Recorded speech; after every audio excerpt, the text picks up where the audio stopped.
All in Sports Network. We love sports. Home to the cradle of basketball, the rise of football, and the greatest spectacle in racing. This is All Indiana Sports presented by the Unstable Blues. Welcome back in. The Fever struggled to find their way without Caitlin Clark, but they had strong performances from some key players as well as the week went on. Can it put things together, or will mounting injuries be too much to overcome? Let's discuss as we go all in. That's correct. I'm Kevin. This is my wife, Alexis, and we are happy to present All Indiana Sports as part of the All In Sports and Rogue Media Sports Network. The Fever broke the news on Monday that they will be without Caitlin Clark for at least 2 weeks. Yeah. Left quad strain. I know you have some of your own thoughts on that. We'll get to that maybe a little bit later. But first, let's dive into the game, starting with game number 5 at the Mystics, a team that they completely dominated last year. DeWanna Bonner. Let's put up my graphics here. Ready? And it once again is a red episode because we're talking about the Fever. Right. And you're here. And we're talking about DeWanna Bonner became the first player to 7,500 points, 3,000 rebounds, and 1,000 assists in WNBA history with a 21-point game against the Mystics. That's not even comprehensible on my I know. That's a lot. I can't even imagine. She's played that long at that level. Yeah. Big time success. So, was the biggest difference in the game, though, against the Mystics that they lost pretty handily, let's be honest. I think in watching this last game. Okay, first of all, hold on, wait. Oh, back up. Yeah, we got to back up. Like, I didn't even know about the injury with Caitlin Clark until you told me, and my heart kind of went, How'd it go? Very well. Yes. I was, I don't know, up in arms before the game even started. Hold on, we got to back up because we're in unfamiliar. Even more. Oh, yes. We're in an unfamiliar location. We are coming to you from an undisclosed location of your parents' beach house in Indiana. We are currently in Indiana. Normally our home of residence in Texas.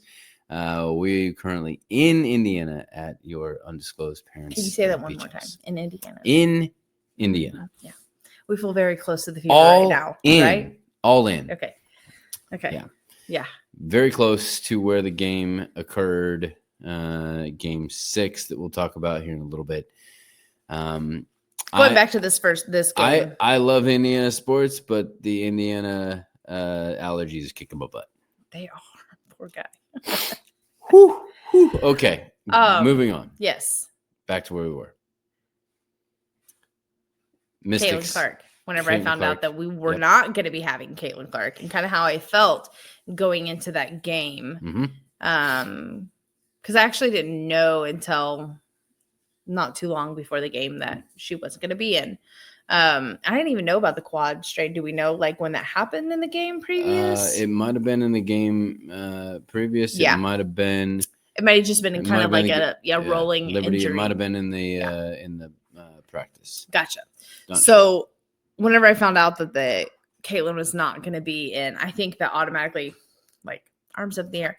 Not that because I don't think that the Fever can do it without them, but the hustle, the pace, the tenacity, the leadership that's on the court that we see whenever Caitlin is out there, definitely I was expecting that missing link during this last game, or the previous game. Yep. So I was expecting that, but whenever the game actually started, I felt like it was really flat, just really, really flat. I had trouble like staying engaged, and not just because of Caitlin not being there, but because it was a different team. It was a completely different team. The pace, the distribution. Yeah. It's been so incredible to see how much Caitlin has changed the team for good. Even in thinking back on like last season, whenever I had first started watching Aaliyah and her together, and that chemistry that wasn't there at the beginning of the season. It was like a slow rolling chemistry that took time over the season to really develop and form. And it was so fun to watch. And definitely with Caitlin missing, we're missing that piece that is connecting the game together and connecting the team. And I felt like it was just really flat and kind of boring to watch. And I was like, so anyway, I felt really bad because I wanted to be like totally supportive of the other players, because I absolutely am. And I think that they're incredible athletes. Like no questions are asked. Incredible athletes. But there's just a difference whenever you see a leader come on the court and is able to take over and kind of like get the game going. And that fast pace was definitely missing without Caitlin. Yeah. Another big piece to me with the Mystics game in particular was the defensive rebounding, the second chance opportunities. You're not going to win many games if you have a handful of second chance opportunities that turn into two, but let alone a lot of those opportunities end up with kickouts that end up with a step-in three. Rebounding right there. It matters. You must rebound on defense, and that is key to, again, that pace and getting the ball kicked out and back on the other side of the floor. I think that whenever you have a key player missing like this, it is really, really important to step back to fundamentals.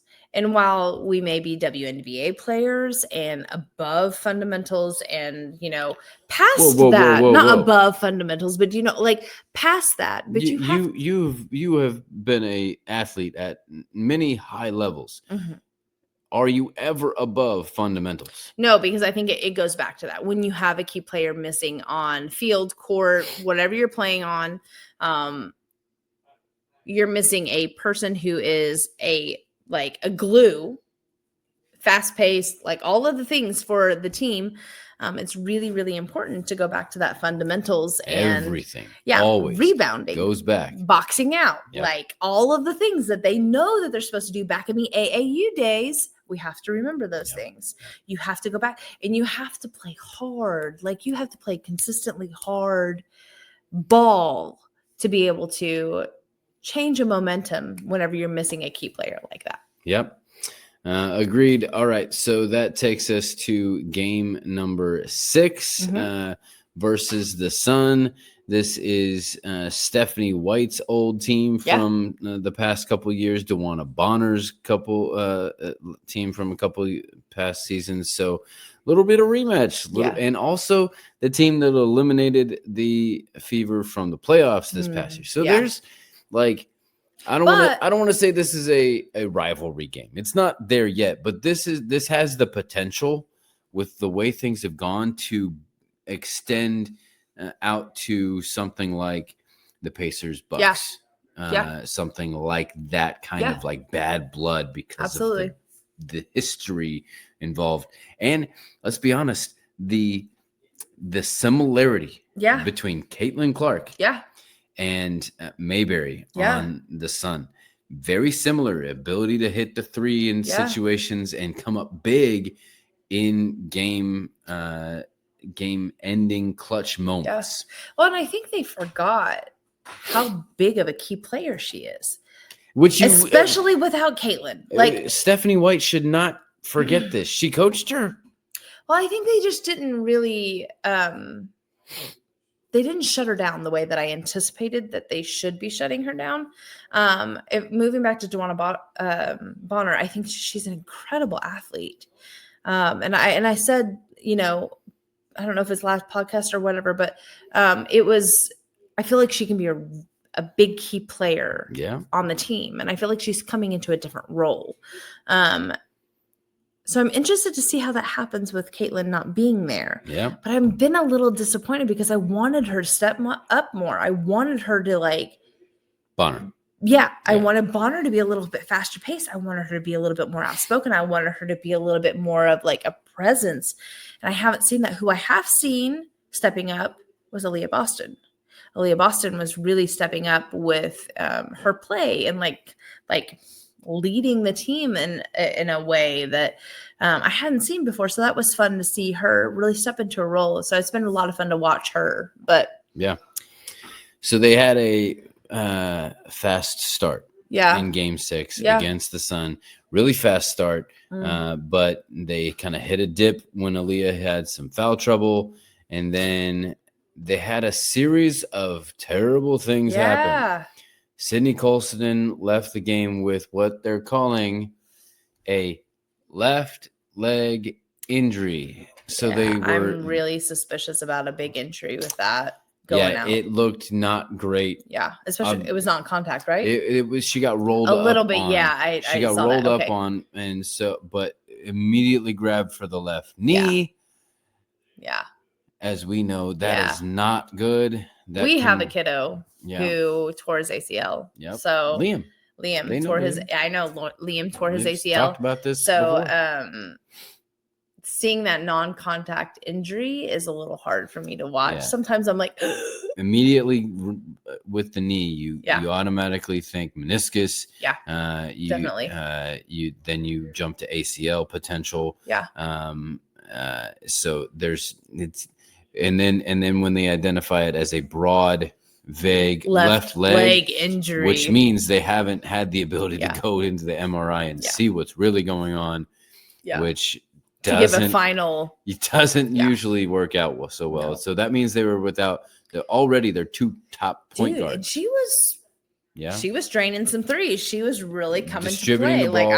She was distributing the ball well, and she was handling things, and she was quick paced, and she was doing I was impressed. I was like, okay, I think we can win this game if she stays in. So, and then Sophie Cunningham appeared to re-aggravate her ankle injury, leaving Kelsey Mitchell as the sole facilitator on offense. Well, and that injury with Sophie, watching her, I was she was crying. She was sobbing. And they had the towels up, so they just didn't really want anybody seeing her in that moment. And I completely respect that. Being injured on the field, the court, is really tough position to be in. All eyes are on you. Yeah, but it's absolutely a vulnerable position.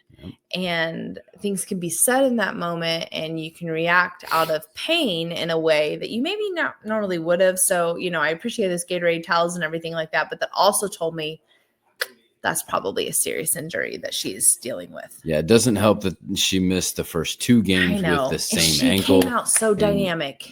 Pleaded and begged her way back onto the court, maybe a little bit too early. I was going to say, even listening to the announcers were saying, that Stephanie was really, really hesitant about letting her come back because she didn't want her to re-injure it. And but she's been such a force. She's been able to drain threes and distribute and play good defense and come up with steals and the little things that don't show up on the box score, like deflections and things like that to just I know. Well, and they needed that. They needed that with Caitlin gone. They had to have that explosive type of player. Right. And Sophie was going to be that for them.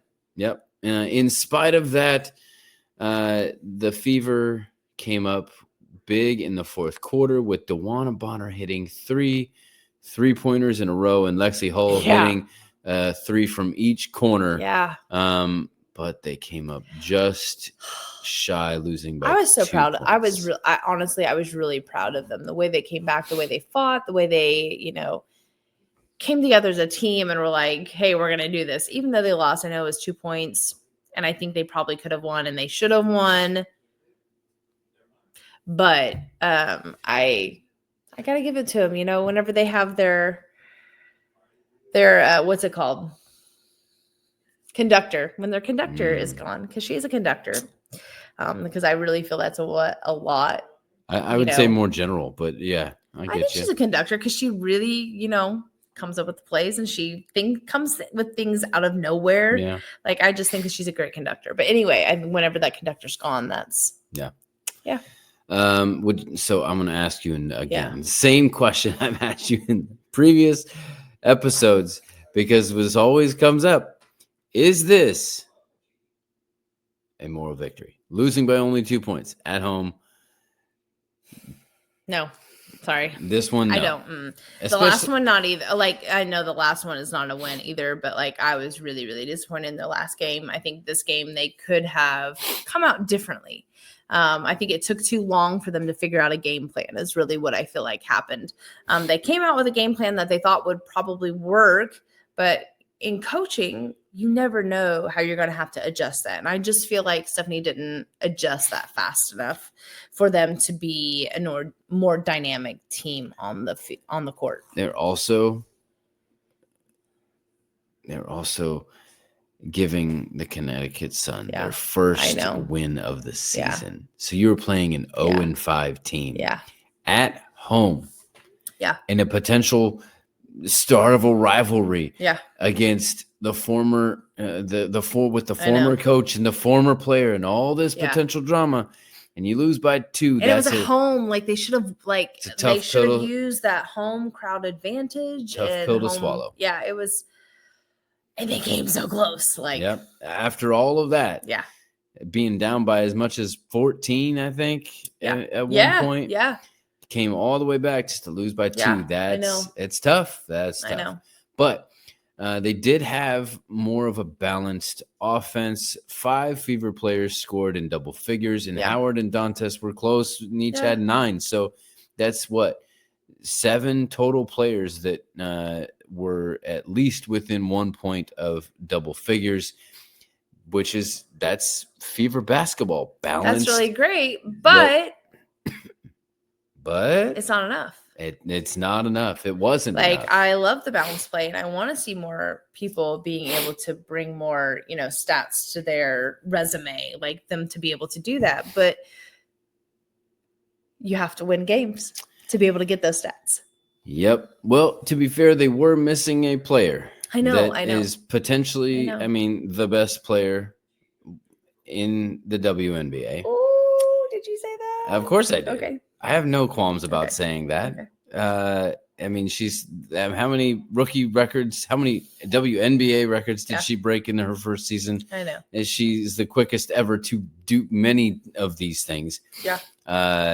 Please don't buy into the narrative that tells you that the WNBA wants to tell you that she's not the greatest just to build up the other players because she is the greatest. And that would be like the NBA doubting and diminishing Michael Jordan at the beginning of his career just to build up the other players that were already there. It's ludicrous. Stop it. Yeah. But all that to say, I'm gonna calm down. I'm gonna get off my soapbox. But just this, I'm trying to set this up. Yeah. They were without a player. They were. And I think that one thing that I noticed in this game is that the announcers said a few different times. Fever announcers, by the way. Fever home game. Fever announcers said a few different times that Connecticut and Fever were the 2 most, how'd they put it? The fouls. Oh, yeah. Highest highest fouls with these 2 teams. Yep. And I would love to see that number go down. I don't know that refs are going to allow that number to go down. The Fever are struggling from the line. To be honest. They are. Multiple players struggled tonight. Yeah, really struggled to make it. Like, sorry, that just made me think of Kelsey. Whenever her shot was off, like I just felt like she wasn't her normal self. Yeah. And whenever we were watching her try to, make those shots fall, it was not happening. She just her shot just looked off. So I don't know what was going on with her too, because normally she's pretty spot on. Yeah, she is. She is. Like the 3. I think that if she was spot on tonight, they may have come out with a win. The 3. Well, obviously, like you lose by 2. Yeah. She had 3 solid misses from 3 that I can just remember off the top of my head. So there you go. hit one of those game Yeah. changes. But yes, I mean, her, Caitlin, and Juju Watkins, the top 3-point percentage in college all time. Yeah. But they were without that player. They were without that Caitlin Clark.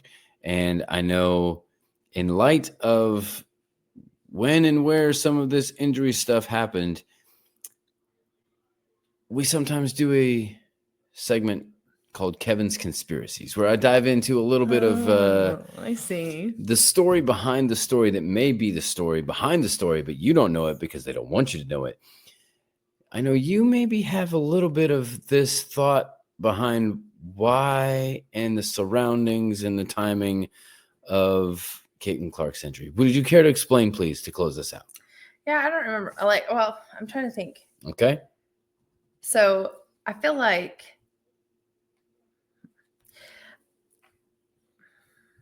there was no major injury, right? There was nothing that Not in game. strain. Not Quad in strain Yeah. means that it can happen over a period of time as well. This can be something that is aggravated. It doesn't have to be just, in-game injury type of thing. It can be practice. It can be constant strain. It can be overworking in the gym. It can be lots of different things that happen. It doesn't have to just be, I think the people have to realize that there's a lot of things that you do to prepare for a game that can cause you to have those issues. Okay. Yep. That strain. Mm-hmm. I am wondering, hypothetically speaking, if they're keeping it out on purpose. Why would that be? As you look at the schedule ahead, yeah, it was the Mystics twice, yeah, the Sun, mm-hmm. the Sky, Mm-hmm. the games that, according to the timeline, that she's guaranteed to miss, and then potentially the Atlanta Dream, Mm-hmm. who they've already played twice with Mm-hmm. Brittany Griner. Mm-hmm. And who else? Who else? Yeah, Brittany Griner I mean,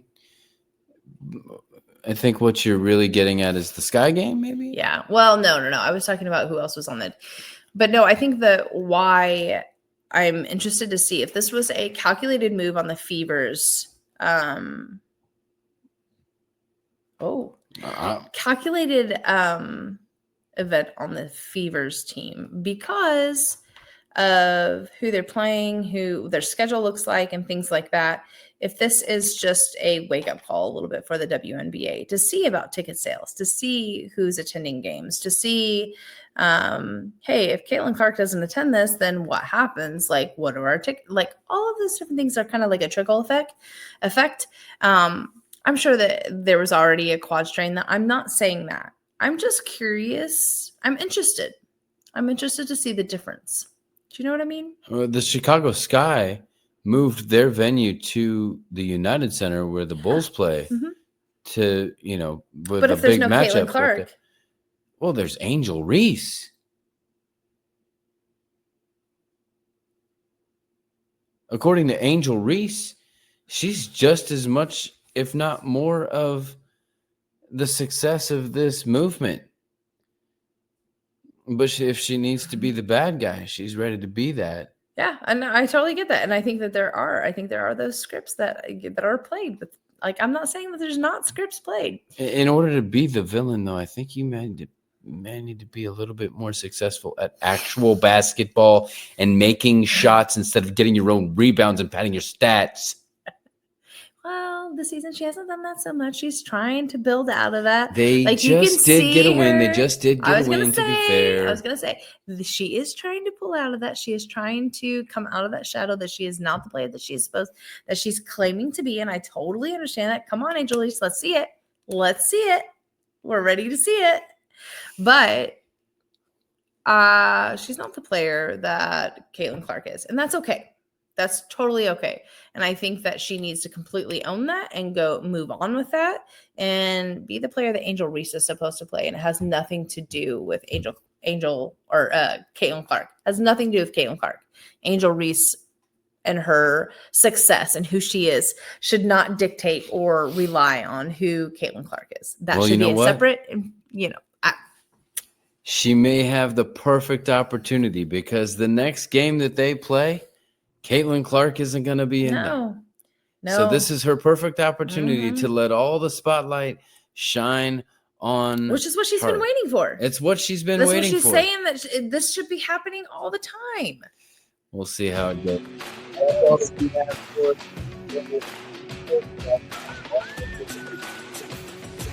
Pacers can finally put away the Knicks back in Indy at the Field House. Then we'll be back next week as the Fever battle the Mystics for a second time. Yeah. And the Chicago Sky also for that second time in that game that we mentioned. I'm Alexis, This is Kevin. reminding you to stay all in Indiana.